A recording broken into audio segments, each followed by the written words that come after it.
ओम शांति। ओम शांति। ओम शांति। ओम शांति। నేను ఆత్మ సౌభాగ్యవంతుడను. స్వయం పరమాత్మ నా భాగ్యపు రేఖను తీర్చిదిద్దడానికి వచ్చారు. సదా నా ఈ భాగ్యాన్ని గుర్తుపెట్టుకొని నేను ఆత్మ చింత చక్రవర్తిగా అనుక్షణం ప్రతి అడుగులో పరమాత్మ చెయ్యిని పట్టుకొని నడుస్తాను.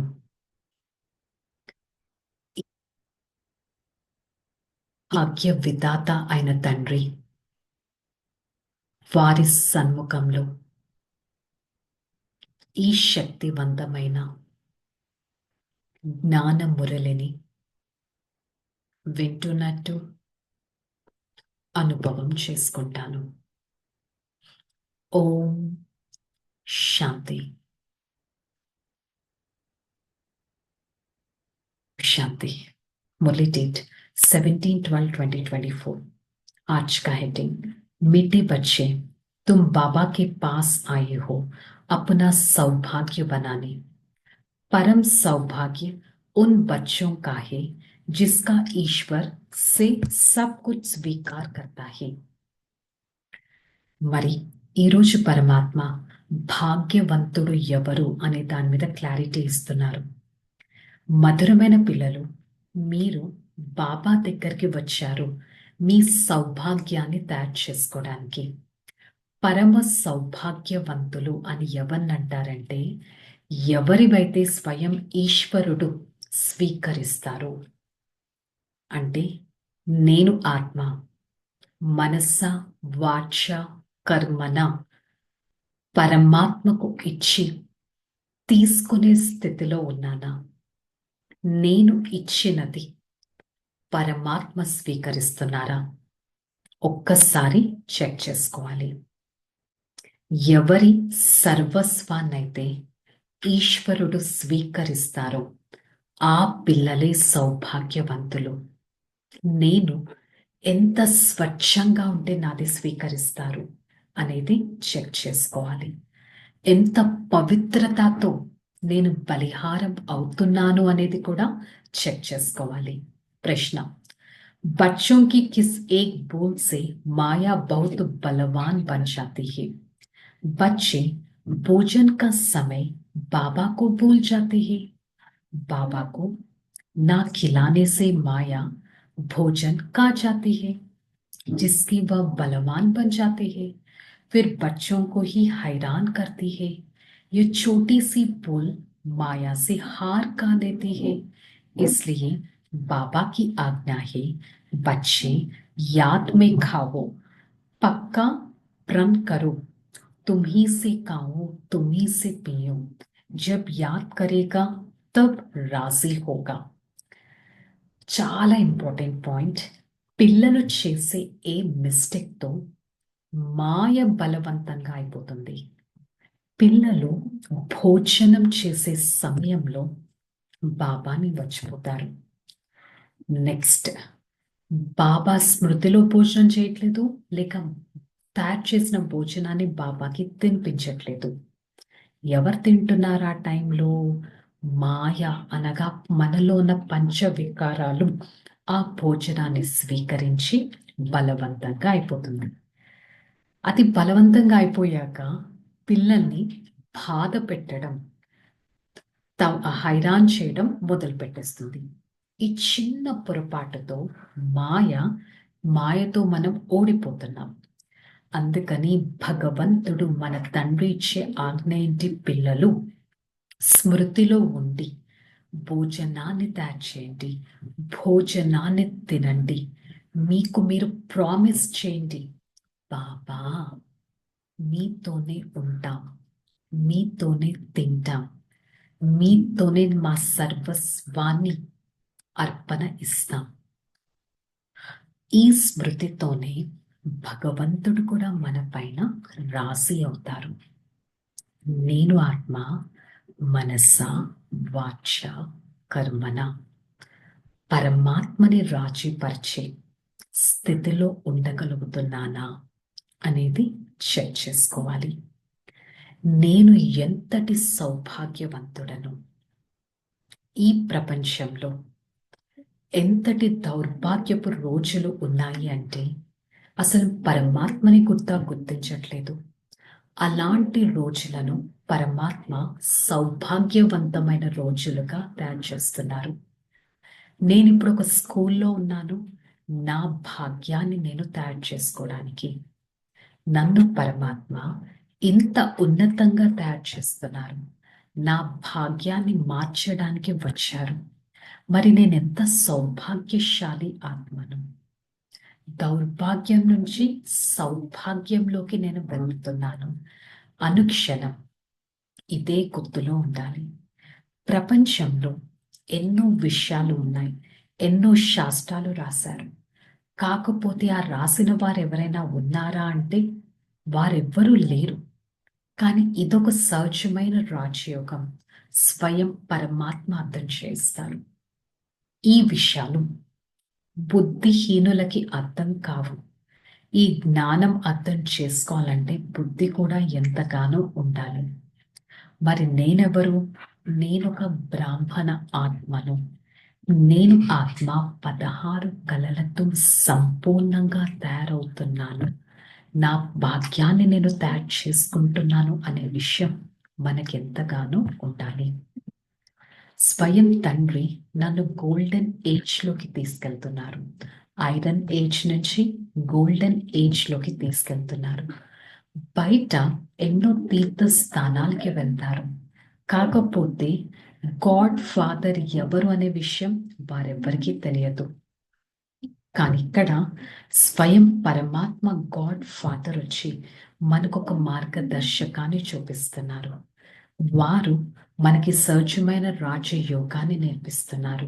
21 జన్మల వారసత్వం ఎలా తీసుకోవాలి అనే విషయాన్ని మనకు అర్థం చేస్తున్నారు. మరి నేను ఆత్మ రాకెట్ కంటే ఎంతో వేగవంతుణ్ణి.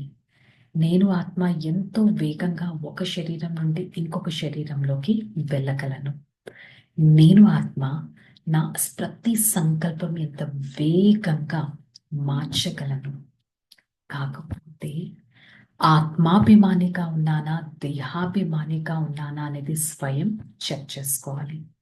నేను ఆత్మ ఆత్మాభిమాని స్థితిలో ఉంటూ సదా ఈ శరీరం నుంచి ఒక తేలికతనాన్ని అనుభవం చేసుకోవాలి.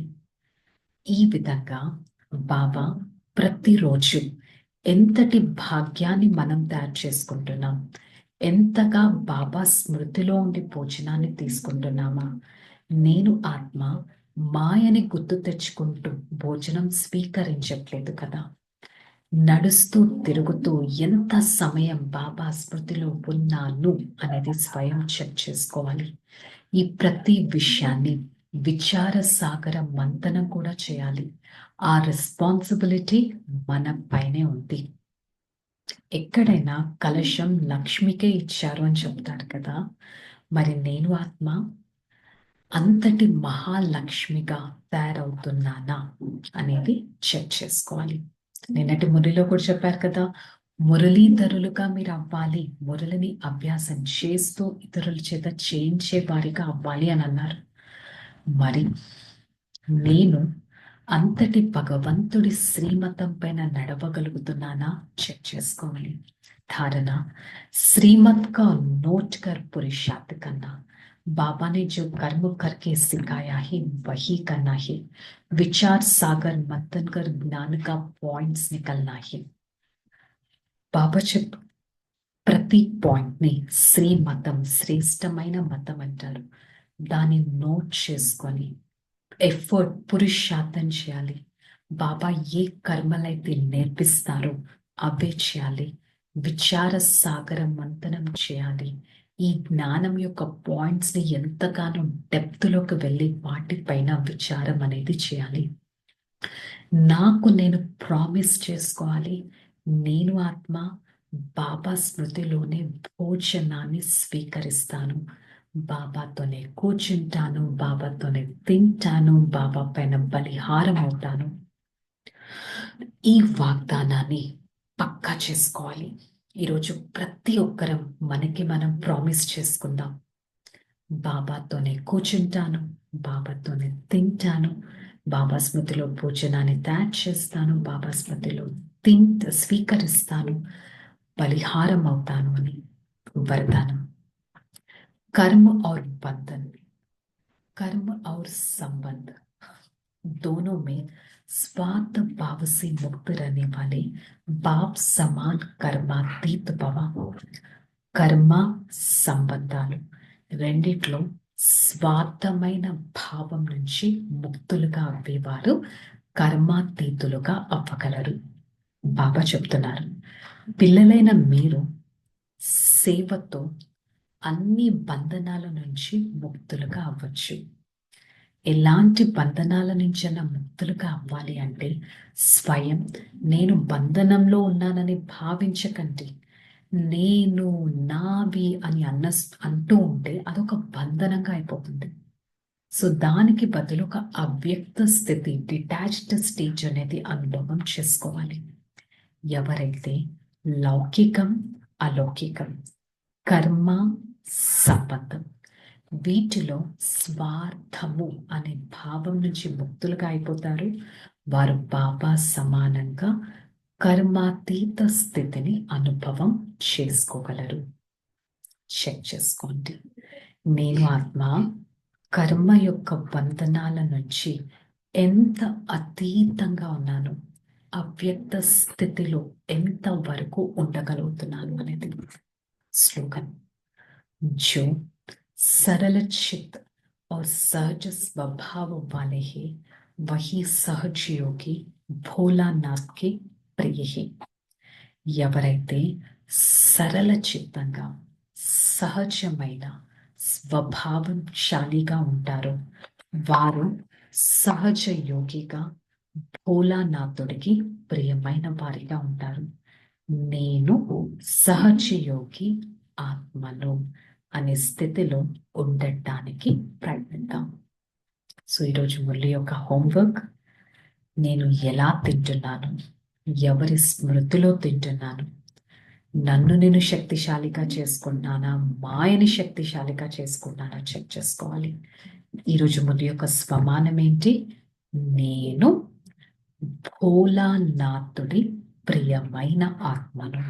मैं भोलानाथ के प्रिय आत्मा हूं. ओके, चलो रिलैक्स. ओम शांति. నేను ఆత్మ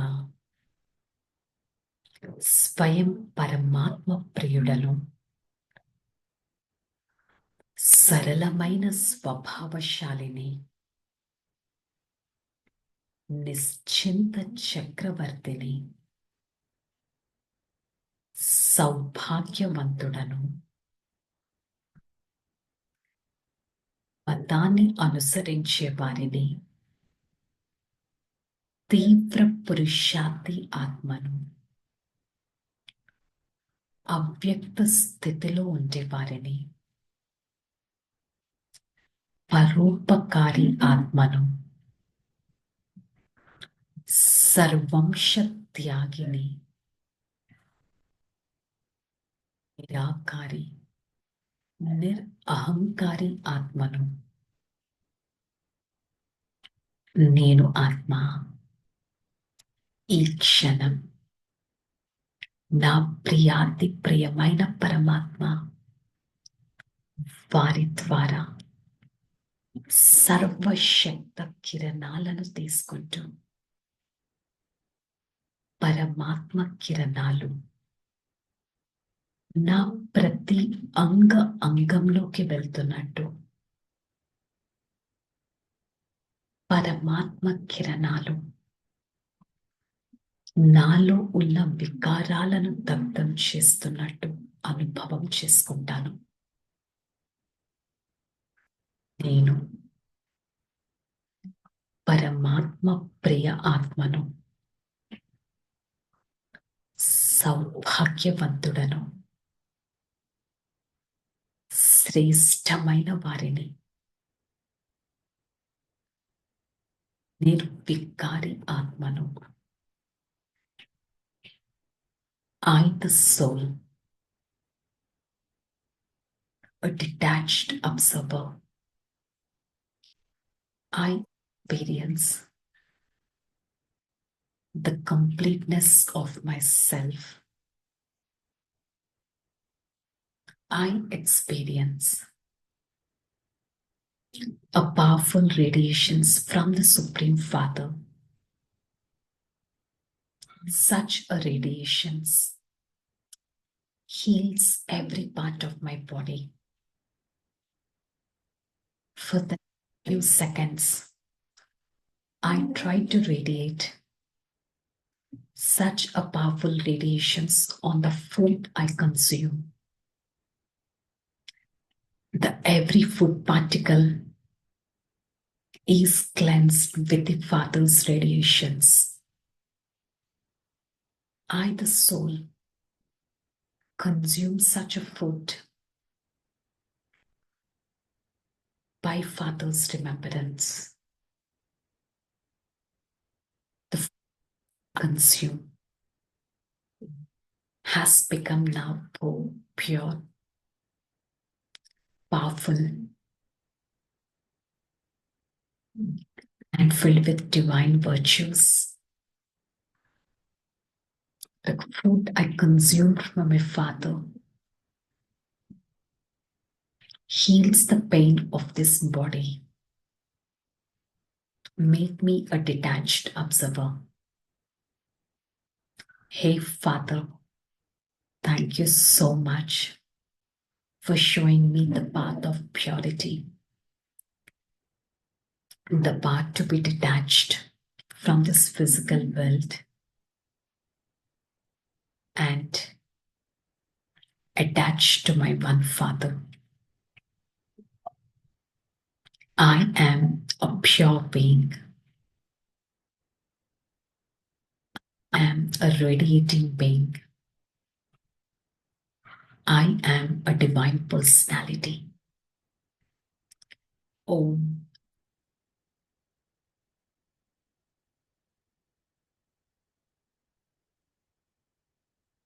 I, the soul, experience the powerful radiations from the Supreme Father. Spread such radiations to every part of this body and be a detached observer. Om Shanti.